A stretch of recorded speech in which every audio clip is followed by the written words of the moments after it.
Namahagi ang pamahalaang panlalawigan ng MacBook Air laptop sa mahigit 2,000 secondary teachers at school heads ng mga pampublikong paaralan sa probinsya ng Bataan.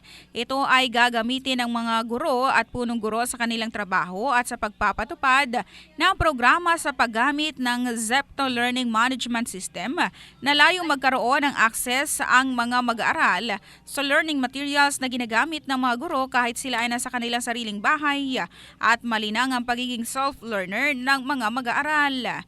Kaakibat rin ito ng inilunsad na Fiber to Home Project, libreng internet para sa edukasyon. Pinasalamatan ni Governor Joat Garcia ang mga guro sa kanilang serbisyo kasabay ng turnover ceremony nakalipas na Lunes sa mahigit 2,000 mga guro sa Bataan People's Center.